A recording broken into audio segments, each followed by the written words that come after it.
di kantor.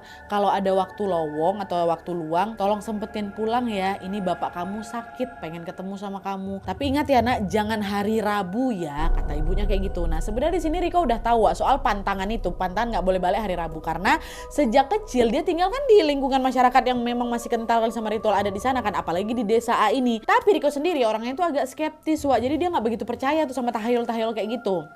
Selama ini Riko tuh ikut menjalankan tradisi di desanya cuma untuk menghormati para warga di sana aja.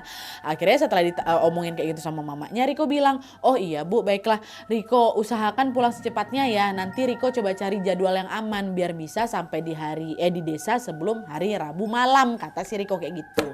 Dah Riko pun ajuin block leave nih, ngajuin cuti ke kantornya. Dia pun mulailah nyari tiket penerbangan ke Kalimantan. Dan ternyata penerbangan yang tersedia di dalam waktu dekat itu cuma ada di hari Selasa malam. Jadi ragu lah si Riko. Kalau aku berangkat hari Selasa, waktunya terlalu mepet. Dari bandara ke desa aku atau ke desa A ini masih harus lewat jalur darat lagi. Wah itu juga belasan jam.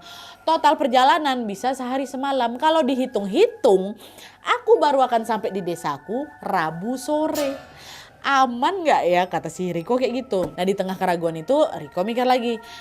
Yang jadi pantangan kan kalau misalnya masuk ke desa tuh Rabu malam kan. Berarti kalau misalnya aku datang pas hari Rabu sore harusnya masih aman nih. Yaudahlah aku berangkat aja lah. Semoga nggak ada apa-apa gitu. Ditambah lagi kan Riko juga agak skeptis kan Wak. Dan nih dibelilah tiket hari itu. Jadi intinya dia tuh kemungkinan akan nyampe di desa sore. Adalah tuh kan akhirnya setelah melewati perjalanan udara yang melelahkan, Riko pun sampailah di Kalimantan di Rabu dini hari. Tanpa membuang waktu lagi, Riko pun langsung melanjutkan perjalanan darat dengan naik mobil travel Wak, menuju ke desanya dia, desa A. Dan waktu itu Riko adalah satu-satunya penumpang di travel itu Wak. Dan di sepanjang perjalanan juga supir travelnya ini yang ngantarin Riko ini Wak banyak diam. Dia diam aja gitu. Di situ Riko tuh tahu betul kenapa nggak ada penumpang lain selain dia. Dan Riko juga tahu kenapa sopirnya dari tadi diam aja Wak. Ini udah pasti alasannya karena pantangan yang sudah aku sebutkan tadi Wak. Karena semua orang di sana tuh tahu betul kalau mereka tidak boleh masuk ke desa A pada hari Rabu malam. Pak sopirnya juga tahu, cuman dia nekat nganterin si Riko karena Riko mau ngasih bayaran lebih gitu kan. Akhirnya udah tuh pakailah dia sendiri doang yang di sana. Orang gak ada yang berani ke sana, apalagi Rabu malam gitu kan. Dah. Nah, karena Pak sopirnya tuh ya udah cuman diam aja, Riko juga ikutan diam. Jadi sepanjang perjalanan yang berbelas jam itu mereka nggak saling ngobrol, Wak. Sampai akhirnya waktu mereka memasuki area hutan, Wak. Dari kejauhan Riko tuh ngelihat ada laki-laki macam bapak-bapak gitu, pakai topi caping, bajunya lusuh kali. Jalan sendirian macam orang baru balik beladang Pak. Dan pas mobil mereka ngelewatin dia, Riko nggak sengaja noleh ke belakang. Dia mau ngeliat nih laki-laki itu siapa gitu kan. Waktu dia tengok ke belakang nggak ada laki-laki itu. Waktu lewat masih kelihatan. Waktu dia tengok ke belakang udah nggak ada, hilang. Nah di saat yang sama Pak sopir ini tiba-tiba panik. Dia langsung negur si Riko, ngebentak, jangan nengok ke belakang mas, jalan ke belakang, udah fokus aja ke depan katanya. Oh iya pak maaf gitu. Bapak tadi ngeliat nggak orang itu? Kok tadi waktu saya tengok ke belakang nggak ada ya pak? Katanya. Udah mas, udah nggak usah dilihat, itu saya yakin bukan manusia. Udahlah jangan bahas lagi, takutnya dia numpang, kata bapaknya. Langsung panik Wak. Nah setelah ditegur sama Pak supir dah Riko diam aja tuh. Dia nggak mau lagi noleh ke belakang ya kan. Sementara Pak sopir kembali diam lagi sambil mengendarai mobilnya dengan agak ngebut nih. Gara perjalanan ke desa A masih jauh Wak. Ini belum apa-apa udah tengok kayak gitu. Baru juga masuk hutan ya kan. Udah lah ngebut lagi. Nah di tengah jalan apesnya Wak, ban mobil mereka pecah tiba-tiba.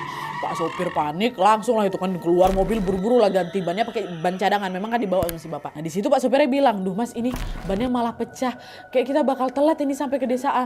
Kalau langit udah gelap, saya nggak berani mas masuk ke sana. Mas ya maaf kali ini mas, saya kembalikan juga duit mas nggak apa-apa gitu. Riko bilang, oh ya udah pak nggak apa-apa, udah bapak nggak usah takut. Nanti bapak antarnya saya sampai ke gerbang desa saya tuh. Udah bapak nggak usah masuk biar saya sendiri jalan masuk ke sana kata kayak gitu. Dah Pak sopir pun setuju. Maaf ya mas ya nggak apa-apa, ya udah pak nggak apa-apa gitu. Dah setelah urusan ban beres, negosiasi tadi juga udah selesai, Riko sama supir ini pun lanjutlah itu perjalanan. Dan sesuai dugaan Wak, perjalanan mereka memang molor kali. Mereka baru sampai di gerbang desa A pas kali menjelang maghrib Wak. Udah mau gelap nih kan. Udah Pak sopir pun langsung nurunkan Riko di sana, barang-barang diturunin. Maaf ya mas ya, saya betulan nggak berani. Udah pak nggak apa-apa gitu, udah nggak apa-apa saya jalan aja kata Riko. Riko masih harus jalan lagi nih Wak, sampai untuk bisa nyampe ke rumahnya sekitar 15 menitan lagi tuh. Jalan lah Riko. Pergilah bapak ini kan. Suasana desa tuh sepi kali Wak. Nggak ada yang lalu lalang ataupun juga sekedar duduk-duduk di teras tuh nggak ada. Padahal baru menjelang maghrib nih udah nggak ada, udah sepi kali. Nah pas Riko lewat ke desanya itu dia notice ada beberapa warga yang ngintip dia dari jendela rumah ya kan.